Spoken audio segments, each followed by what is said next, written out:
Eu quero compartilhar com vocês a palavra de Deus ao nosso coração. E vou pedir para que você abra o teu coração ao Senhor.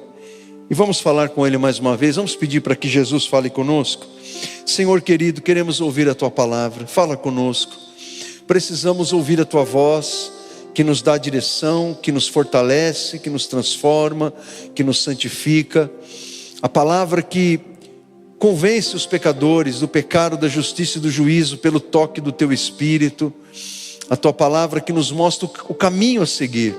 Precisamos da Tua palavra, Senhor, no nosso coração, e que ela encontre em cada um dos nossos corações um solo espiritualmente fértil para o receber a Tua palavra. Ela encontre um lugar propício para criar raízes profundas, e que assim ela frutifique em nós, e que frutifiquemos, Senhor, para a Tua glória, para o Teu louvor. Fala com aqueles que entraram aqui, meu Deus, cansados, aflitos, abatidos, precisando de uma resposta, de uma direção do Senhor. Fala com aqueles, Senhor, que estão enfrentando situações que fugiram ao controle dos seus filhos, e eles precisam de uma intervenção sobrenatural do Senhor. Em nome de Jesus, amém e graças a Deus. Vamos lá, meus queridos, então. Vou pedir para o Bolívia aí abrir o clicker para mim. Vamos ver se a gente consegue. Faz favor, meu querido, abra aí o clicker. Pastor, o que é o clicker? É uma coisa que eu uso aqui.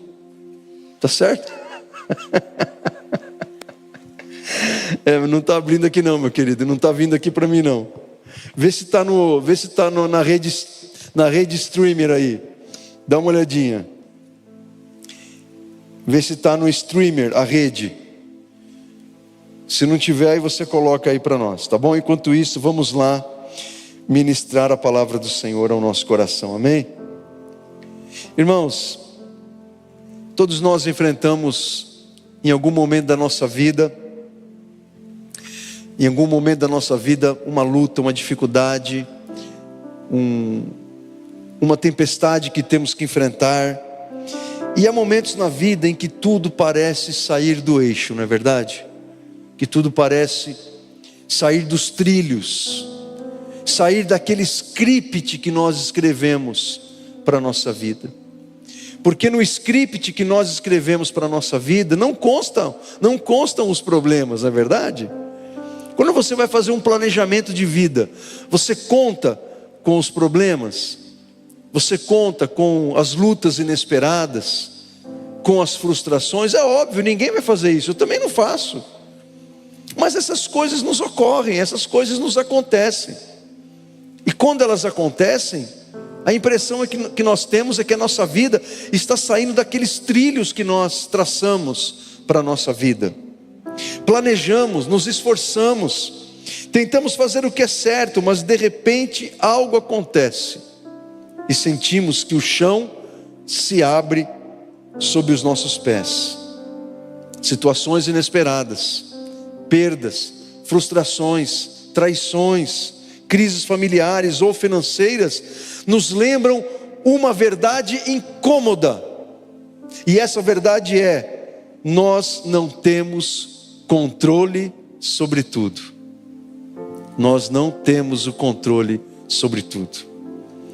Nós gostamos de ter domínio. O ser humano, ele quer ter domínio. Nós queremos saber, nós queremos ter as respostas, nós queremos saber tudo. E nós precisamos disso, de saber o que vai acontecer amanhã e ter o controle das situações. Já pensou se você pudesse ter controle absoluto sobre todas as pessoas, sobre todas as circunstâncias da sua vida? Se você pudesse ter controle sobre o clima, sobre o acaso? Já pensou? Você seria Deus, mas você não é. Você é um ser humano.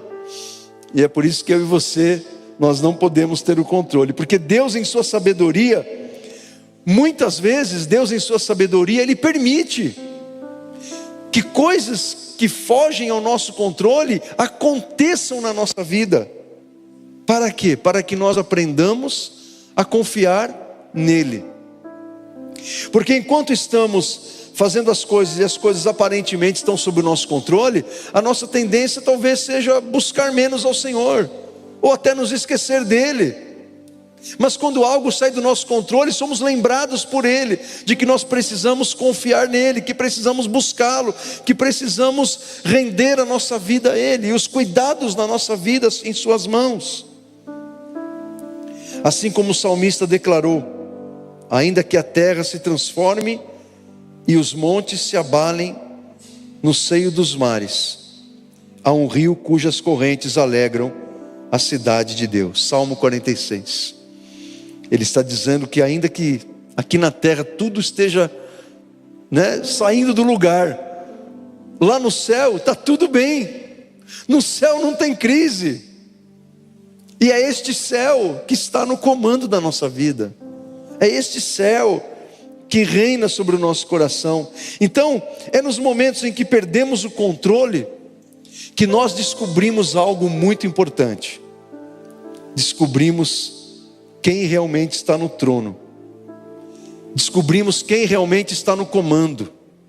Quem realmente dirige a nossa vida.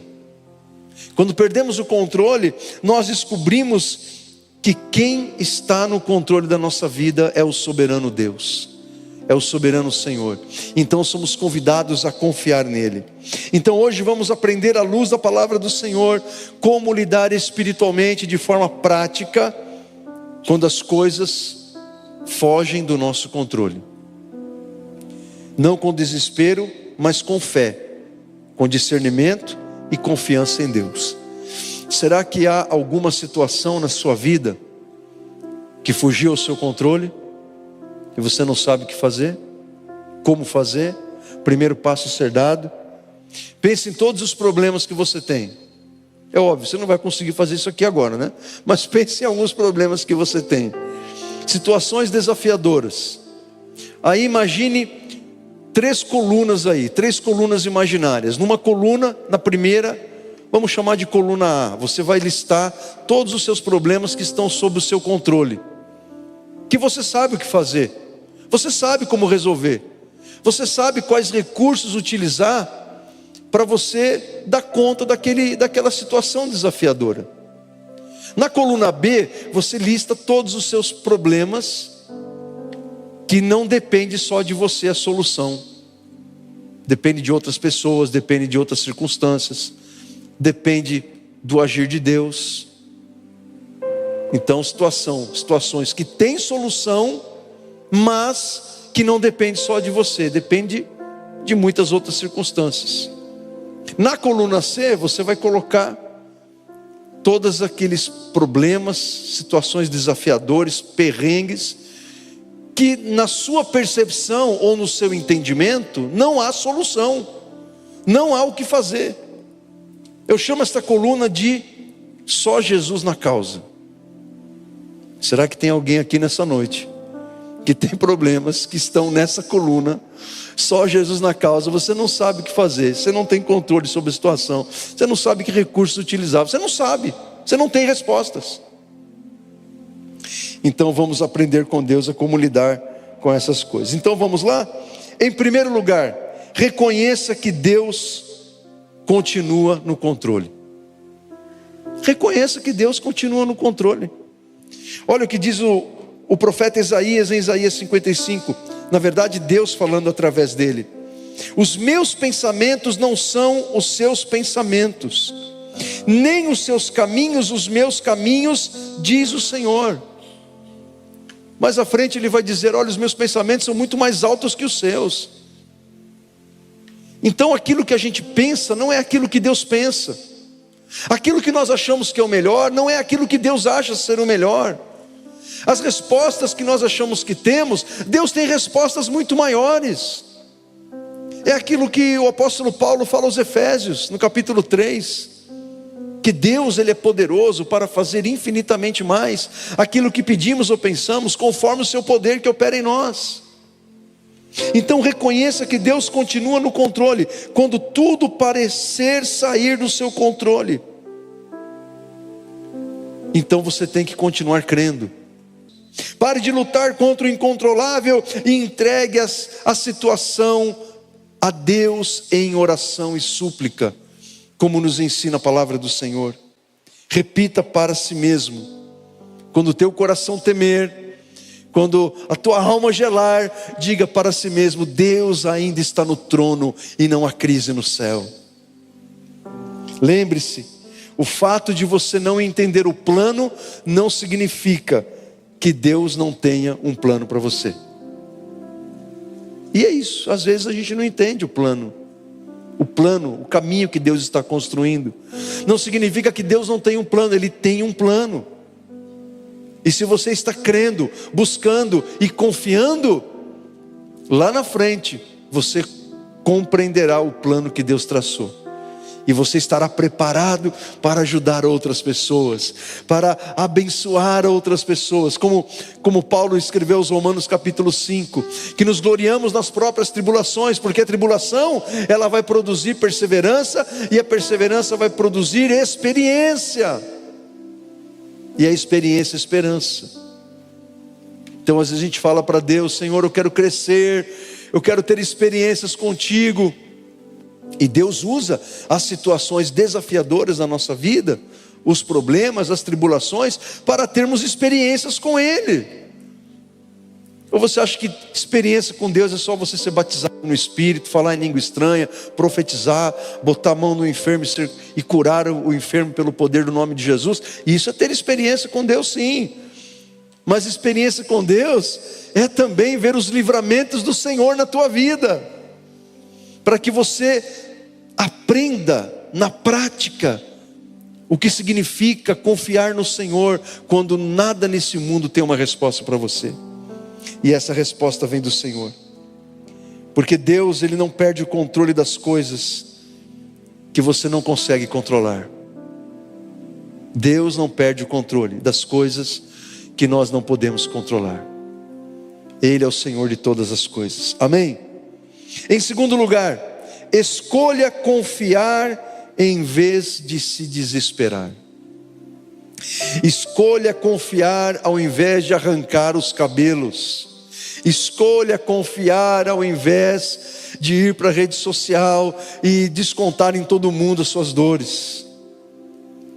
Escolha confiar ao invés de fazer besteira e bobagem e falar coisas que não devem e pensar que tudo está perdido. Escolha confiar. Confiar é uma escolha que fazemos. Eu escolho confiar, mesmo que o meu entendimento, a minha compreensão humana sejam tão limitados. Eu escolho confiar, eu escolho crer. A fé, gente, ela faz isso. A fé em Deus nos leva a confiar quando nós estamos nadando contra a correnteza e parece que não vamos conseguir chegar do outro lado. Mas a fé nos faz romper montanhas, a fé nos faz romper obstáculos intransponíveis ao homem natural, que não conhece a Deus. Davi cantou e contou no Salmo 56: quando eu sentir medo, confiarei no Senhor. Ele não está negando que sente medo. Ele não está dizendo: olha, eu sou um crente, porque sou crente e não sinto medo. O medo é uma reação natural do ser humano, é uma reação do nosso organismo. Quando nos sentimos ameaçados, sentimos medo, é normal. A questão é: o que você vai fazer com esse medo? Como você vai reagir ao medo? E outra coisa, a ameaça que está gerando esse medo, ela é real ou é imaginária? Porque tem gente que está com medo de ameaça, que é coisa da cabeça dele. O ciumento patológico, o ciumento doentio, que está causando problema para a família, para o casamento, para o namoro, acontece isso com essa pessoa. Ele cria ameaças para o objeto do seu amor, que é a pessoa amada. Ele acha que tem uma ameaça ali, ele acha que a pessoa está fazendo coisas que não devia, mas aquilo é da cabeça dele. Então ele sente medo de perder aquela pessoa. E os ciúmes é interessante, eu não ia falar sobre isso, mas Deus sabe por que estou falando. Os ciúmes, ele causa exatamente o que ele quer evitar.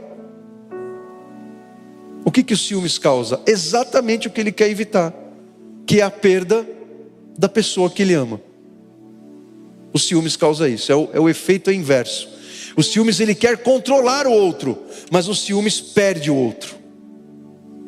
Porque quem aguenta conviver com alguém assim?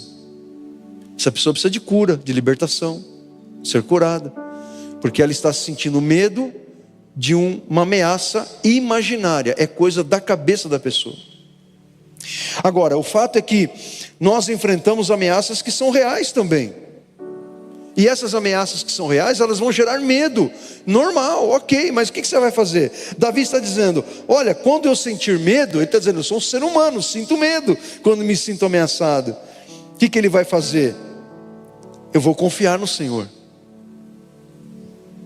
Sim, colocarei em Deus a minha confiança. E qual é o resultado?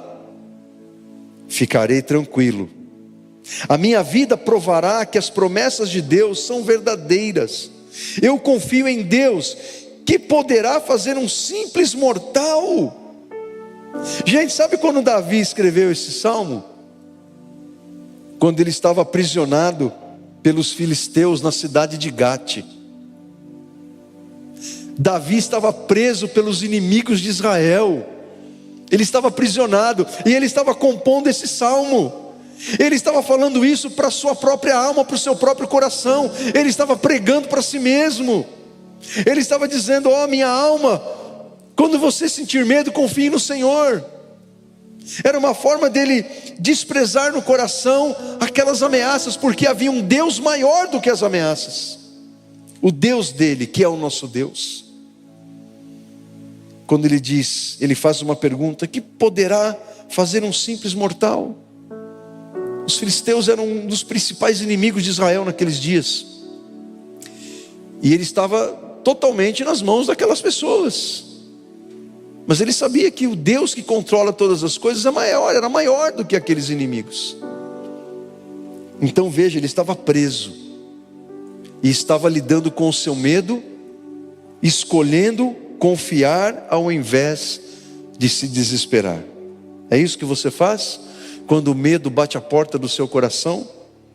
Porque a fé, gente, a fé, ela não é a ausência de medo, mas a decisão de confiar em Deus, mesmo em meio ao medo.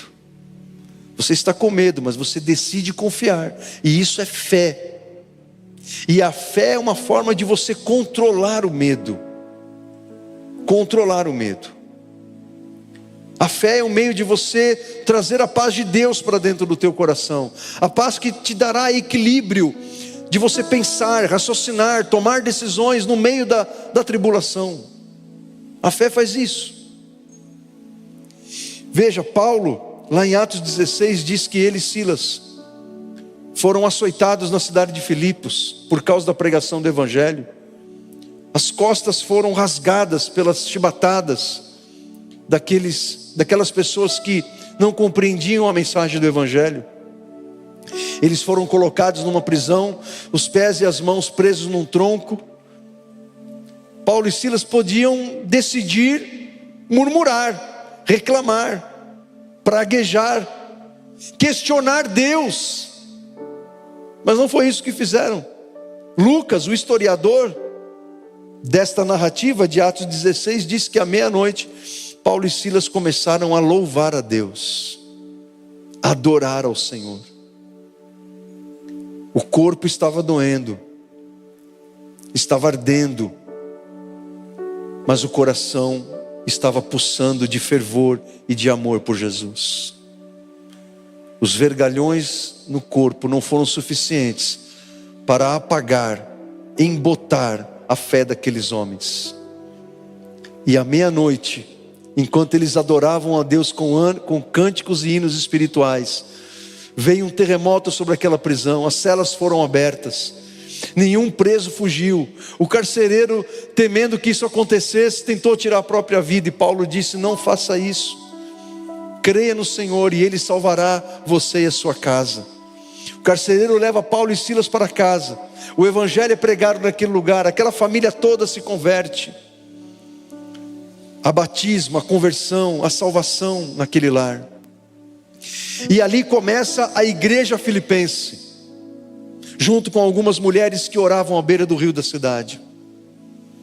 Porque Paulo e Silas, mesmo com o corpo doendo, mas com a alma pujante na fé no Senhor, adoraram a Deus, escolheram confiar ao invés de se desesperar. É isso que Deus faz com a nossa vida, é isso que Deus faz com a gente.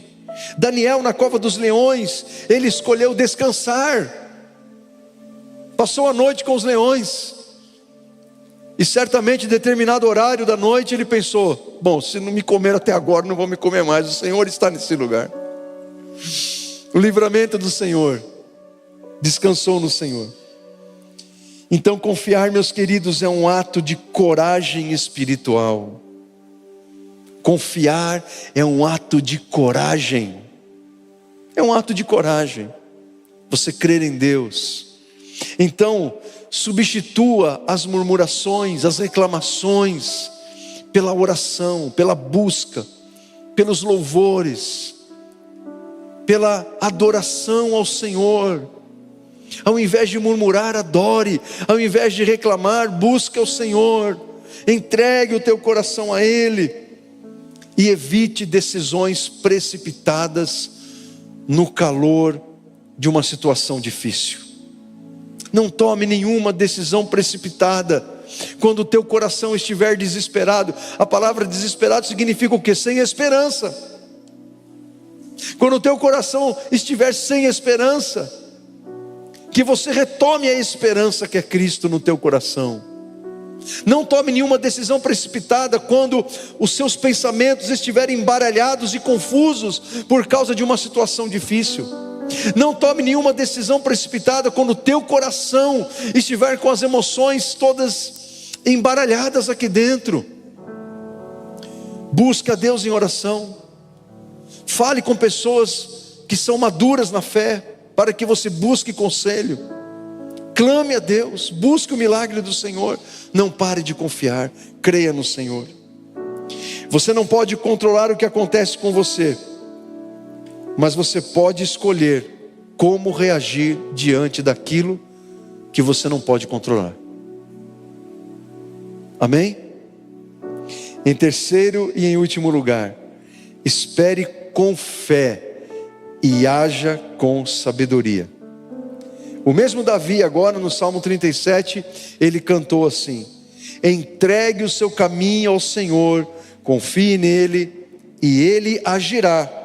Ele fará a sua justiça brilhar como a alvorada e a sua causa como o sol do meio-dia. Entregue o seu caminho ao Senhor, confie nele, então Deus agirá em seu favor. Esperar, meus irmãos, quando ouvimos essa expressão esperar, a imagem que vem na nossa mente talvez seja alguém sentado à beira de uma estradinha, mastigando uma palha, vendo a nuvem passar, numa atitude de passividade. Mas esperar na perspectiva espiritual do Senhor não significa estar parado. Esperar na perspectiva de Deus não é uma inatividade espiritual. Esperar na perspectiva bíblica, na perspectiva de Jesus, esperar significa confiar, significa crer, significa continuar com os olhos fitos em Jesus, clamando, buscando e crendo. Esperar não é ficar parado, é permanecer fiel ao Senhor até que Ele haja. O tempo de espera é um tempo de crescimento. Enquanto você espera com fidelidade ao Senhor, algo está acontecendo dentro de você. Se você está sendo fiel e fazendo a vontade de Deus, enquanto você espera, algo está acontecendo dentro de você, no teu coração, no teu caráter. Deus está trabalhando algo muito precioso, que naquele momento talvez você nem perceba, mas lá na frente você vai entender. Eu outro dia preguei aqui, usei uma ilustração das crianças que fazem um trabalho de ciências na escola com um grãozinho de feijão, né? A criança vai para a escola, Aí volta toda entusiasmada em casa: mãe, plantei um pé de feijão. E a criança acha que aquilo vai, no dia seguinte vai estar uma árvore, né? Aí no dia seguinte a criança vai lá, no copinho com algodão, está do mesmo jeito. Está do mesmo jeito. Na nossa perspectiva, está do mesmo jeito. Se aquela criança voltar depois de alguns dias, vai aparecer um brotinho. Depois de alguns dias, as folhinhas. Então veja que esperar em Deus é isso. Aparentemente não está nada acontecendo, mas tem muita coisa acontecendo que os nossos olhos humanos não conseguem ver, eles não conseguem enxergar. O que diz o Salmo 127, irmãos? O Salmo 127 diz que se o Senhor não edificar a casa, em vão trabalham os que a edificam. O que o salmista está dizendo? Ele está dizendo o seguinte: olha, alguém tem que construir a casa, alguém tem que colocar a mão na massa para fazer o fundamento, colocar o tijolo, a argamassa, as colunas, as cintas de amarração, o telhado. Mas se o Senhor não estiver presente nessa construção, tudo isso será em vão. O Senhor tem que estar presente na obra das nossas mãos, e Ele tem que ser o Senhor dessa construção. Não é o sócio, é o dono da construção. E o que dá a direção à construção, o que dá a planta da construção, tudo é dele, tudo é por Ele, para a sua glória. Aí o salmista continua dizendo: olha, em vão, será em vão dormir tarde, acordar cedo, comer o pão que penosamente granjeastes. Se o Senhor não for o construtor da casa, se Ele não edificar a casa, se Ele não for o Senhor da casa. E aí, no paralelismo da poesia hebraica, o salmista diz o contrário: mas os que esperam no Senhor, até quando estão dormindo, o Senhor Deus os está abençoando. O Senhor abençoa aqueles que o temem, aqueles que o amam, até quando estão dormindo. O salmista está fazendo uma comparação entre os que confiam no Senhor e os que não confiam. Os que não confiam no Senhor estão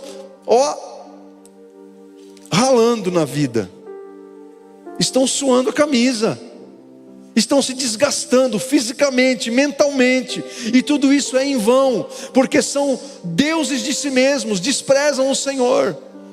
Mas aqueles que confiam no Senhor estão também trabalhando, estão arregaçando as mangas, estão suando, mas esses são recompensados pela bênção de Deus, de tal modo que até quando eles estão descansando, as bênçãos de Deus estão caindo sobre nós. Amém ou não amém? Então, esperar é isso. Você acha que não está acontecendo nada, mas no mundo espiritual, Deus está agindo, Deus está trabalhando em seu favor, porque o tempo de espera é um tempo de crescimento. A história de José, uma das histórias mais lindas da Bíblia, uma das histórias mais sublimes da Bíblia, uma história da qual nós extraímos tantas lições preciosas para nós, e possivelmente a lição mais importante seja a lição do perdão. Como ele teve que liberar perdão para os irmãos que o venderam como escravo para mercadores que estavam lá saindo de Canaã a caminho do Egito. José era um menino entre 15 e 17 anos, boca aberta, porque falava dos sonhos que Deus dava para ele, e isso enfureceu os irmãos. Tem sonho que Deus dá para você que você tem que ficar de boca fechada, guarda para você, não fica falando para todo mundo não. E aí José foi para o Egito.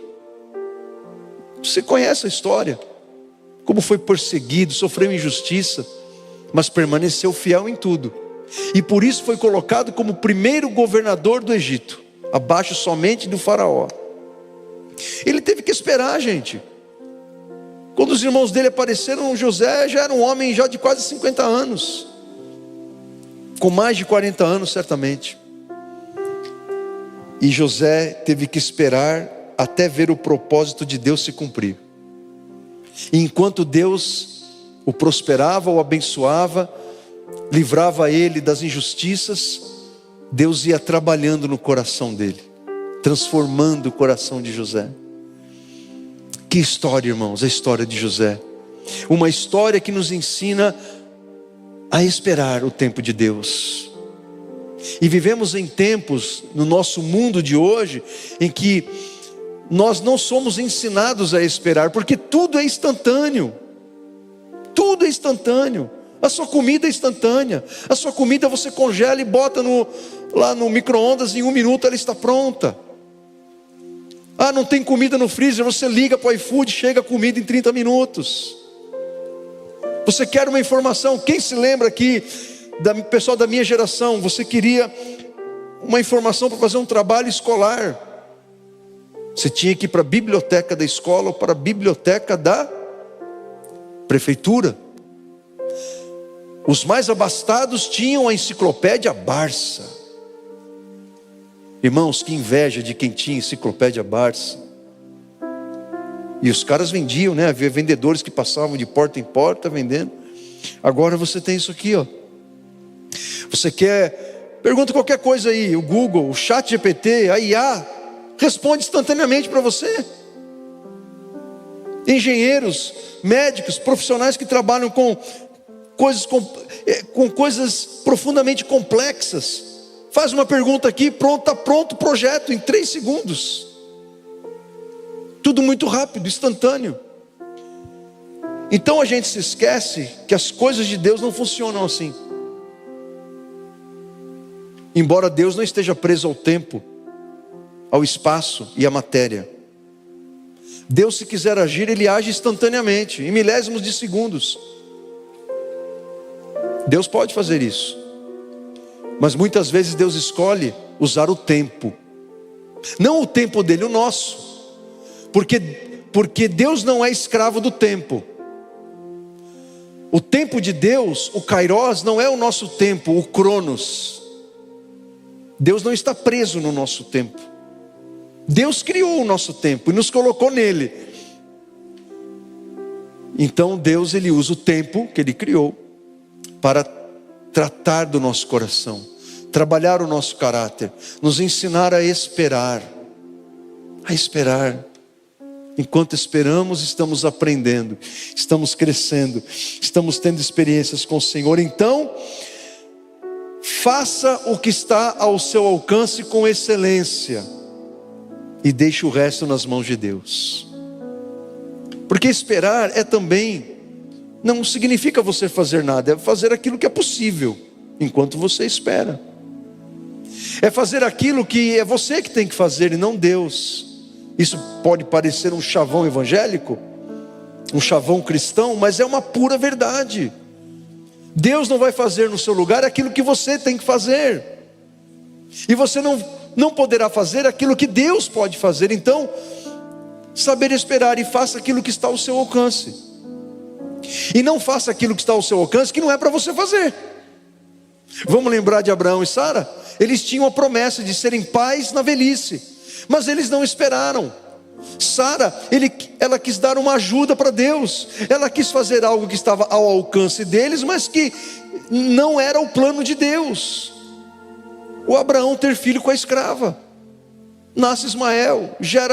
Aquilo gera um problema familiar para Abraão.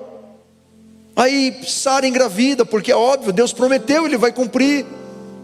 E aí a Sara fica com ciúmes do Ismael. Ismael, o filho da escrava, começa lá azucrinar a vida do pequeno Isaac. Aí sabe como que é as mães, né? Quando os filhos começam a brigar um com o outro, as mães ficam furiosas. É que nem parquinho. Está lá os filhos brigando e as mães lá puxando o cabelo uma da outra. Aí o Abraão tem que mandar a Agar embora, sem direito à pensão alimentícia. Se fosse hoje, o Abraão ia preso. E aí Deus tem que aparecer no deserto para Agar e Ismael. Por quê? Porque não souberam esperar. Fizeram algo que estava ao alcance deles, mas que não era vontade do Senhor. Então, faça aquilo que está ao seu alcance, mas com discernimento, com sabedoria. Sabedoria. A sabedoria vem da palavra de Deus. Às vezes estamos tão afoitos que não agimos com sabedoria, porque queremos tanto aquilo, queremos tanto, mais tanto, e aí vamos atropelando tudo sem pensar direito.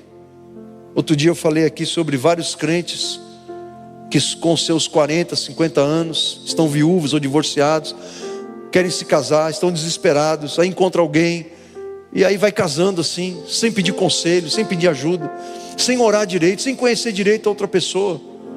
E a gente tem visto, irmãos, muita gente passando problema por causa disso. Temos exemplos aqui na Viver. Gente que sai casando assim, não vem conversar com a gente, não perde aconselhamento. Talvez acham que pela experiência de vida não precisam que ninguém aconselhe. E aí os problemas começam a aparecer. Porque casam-se sem pensar direito, com expectativas erradas em relação ao outro, esperando talvez que o outro seja o defunto ou a defunta que já está com o Senhor. E aí descobre que está casado com uma pessoa diferente, tem hábitos diferentes, gostos diferentes, manias diferentes. E aí tem os filhos que vêm junto, filhos às vezes já adultos, mas quando estão querendo tanto algo no coração, estão tão cegos por aquilo que querem, que não levam em consideração essas variáveis, esses fatores, essas circunstâncias que estão em torno da vida daquela pessoa. E aí os problemas começam a surgir. Então é preciso esperar, ter paciência. Não fuja da espera. Use o tempo da espera para você amadurecer, para você aprender, para você crescer, para você ouvir a voz de Deus. Tenha paciência. Confie que o mais de Deus virá no tempo certo, nem antes e nem depois. Há um ditado popular que diz que Deus tarda, mas não falha. Isso não está na Bíblia, gente. Isso não está na Bíblia, não está em Provérbios, viu, querido? Deus tarda, mas não. Ou Deus escreve certo e por linhas tortas. Isso também não está em Provérbios, viu? São ditados populares que não descrevem o que é de fato o nosso Deus e a forma dele agir. Na nossa percepção, Deus está escrevendo por linhas tortas, mas as linhas de Deus são retas. A palavra de Deus diz que os caminhos, as veredas do Senhor são retos, são aplainados, para que a gente não tropece neles. Deus, ele não tarda, ele age no momento certo. Por isso que Pedro diz que um dia para Deus é como 1000 anos, e 1000 anos para Deus é como um dia. Certo, meus queridos? Amém ou não amém? Então, enquanto você espera Deus agir, permaneça crendo, permaneça servindo e avançando. Então, eu concluo por aqui. Termino por aqui essa mensagem, dizendo para você que quando as situações fugirem ao seu controle, Deus está te chamando a descansar nele. Deus está te chamando a descansar nele, a confiar na sua soberania, a confiar no seu agir, a confiar no amor que ele tem por você, a confiar no cuidado que ele tem por você. O controle é dele, mas o descanso é nosso. O controle é do Senhor, mas o descansar é seu. Amém? E por fim eu quero deixar para nós Filipenses 4, 6 e 7, onde diz assim a palavra do Senhor: não andem ansiosos por coisa alguma, mas em tudo pela oração e súplica e com ações de graças apresentem os seus pedidos a Deus, e a paz de Deus, que excede todo entendimento, guardará o coração e a mente de vocês em Cristo Jesus. A paz que excede todo entendimento é a marca daqueles que confiam, mesmo quando não compreendem. Existe algo mais humano e mais espiritual do que isso ao mesmo tempo? Você não compreende, mas você crê, e continua crendo, e continua servindo, e continua sendo fiel, mesmo não compreendendo algumas coisas. A nossa humanidade se entregando à espiritualidade do nosso relacionamento com Jesus. continuamos crendo.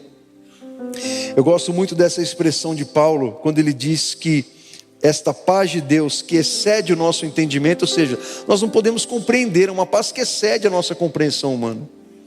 Esse verbo guardar, Paulo está se utilizando de uma expressão no grego, que é de uma sentinela guardando uma cidade, um vigia guardando uma cidade. Então a paz de Deus é isso, é como uma sentinela de Deus na sua mente, guardando os seus pensamentos, de você pensar bobagem, pensar besteira, criar situações na sua mente que estão longe da realidade. É a paz de Deus que protege a sua mente de inimigos espirituais e de inimigos seus mesmos que estão dentro de você, para que você pense como Deus pensa, para que você veja como Deus veja, para que você compreenda como Deus compreende. E é uma paz que está no nosso coração, também guardando o nosso coração de emoções e sentimentos que vão nos paralisar, que vão nos prejudicar, como a dúvida, o medo descontrolável, a ansiedade, a depressão, a tristeza profunda, às vezes a inveja, ou pelo senso de justiça, o desejo de vingança. Onde isso vai nos levar? Para lugar nenhum. Então a paz de Deus, ela guarda o nosso coração e coloca dentro da gente sentimentos e emoções que procedem do Senhor. A paz, a alegria, o perdão, a serenidade, a sobriedade, a sabedoria. Amém? Eu quero convidar você a ficar em pé nesse momento. E nós vamos buscar ao Senhor nessa noite. E eu quero convidar você que entrou aqui neste lugar consagrado, dedicado a Deus, o nosso Criador, o nosso Salvador. Você que entrou aqui neste lugar com alguma situação que está te fazendo sofrer, que está arrancando lágrimas do seu rosto, que está fazendo o teu coração sangrar, que está te deixando preocupado, quem sabe desesperado às vezes, porque é uma situação que tem fugido ao seu controle. Eu quero convidar você agora a fazer aí onde você está, aí mesmo no seu lugar, a você fazer tudo aquilo que Deus falou conosco nesta noite, a você reconhecer que Deus, Ele continua no controle, mesmo que você não veja. Você escolher a confiar ao invés de se desesperar, confiar em Deus, ao invés de perder o seu coração, e esperar com fé e agir com sabedoria. O apóstolo Tiago, ele disse: se alguém tem falta de sabedoria, peça a Deus, e Ele dará essa sabedoria de uma forma generosa. Quem sabe você está agindo de uma forma totalmente errada nessa situação, e você está sofrendo e fazendo outras pessoas sofrer junto com você, porque você não está agindo com sabedoria, numa situação que você não tem mais o controle. É o momento da gente confiar no Senhor, amém? Fecha os teus olhos, abre o teu coração, vamos falar com Deus, vamos falar com o Senhor. Pai santo, Pai querido, muitas vezes enfrentamos situações que fogem totalmente do nosso controle, Senhor. E nessas situações nos sentimos perdidos, sem direção, sem saber o que fazer, qual o primeiro passo a dar, a quem recorrer, a quem pedir ajuda, quais recursos estão à nossa disposição. Às vezes ficamos cegos e não conseguimos enxergar o que está à nossa volta. Às vezes nos sentimos solitários, abandonados, embora haja uma legião de pessoas orando por nós, intercedendo por nós, nos ajudando em oração, mas nos sentimos sozinhos e desamparados. Então somos injustos com as pessoas, porque cobramos injustamente coisas que nós não deveríamos, Senhor. Pai, queremos entregar em Tuas mãos essas situações que estão fora do nosso controle, que causam em nossos corações o medo, a angústia, o sofrimento, Pai, para que a paz de Cristo, que excede todo entendimento, venha tomar conta das nossas mentes, dos nossos corações, dos nossos pensamentos e dos nossos sentimentos e emoções, para que venhamos viver a sobriedade, a moderação que o Senhor espera daqueles que confiam no Senhor. Pai, entregamos em Tuas mãos essas situações e rogamos e pedimos e suplicamos para que o Senhor entre com a Tua providência, Senhor, para que o Senhor envie o Teu socorro, para que o Senhor envie os anjos do Senhor para trabalharem em favor daqueles que hão de herdar a salvação, meu Deus. Que o Senhor mova o Teu braço forte, e que o Senhor, meu Deus, vá ao encontro dessas situações, meu Pai, para produzir libertação, livramento, provisão, restauração, cura, paz, livramento. Que o Senhor traga, Senhor, à vida aquilo que morreu, ou aquilo que está morrendo, Senhor, em nome de Jesus. Faz-nos ver, Senhor, o Teu agir, faz-nos provar o Teu poder, faz-nos crescer e amadurecer enquanto esperamos, Senhor. E que ao final de tudo,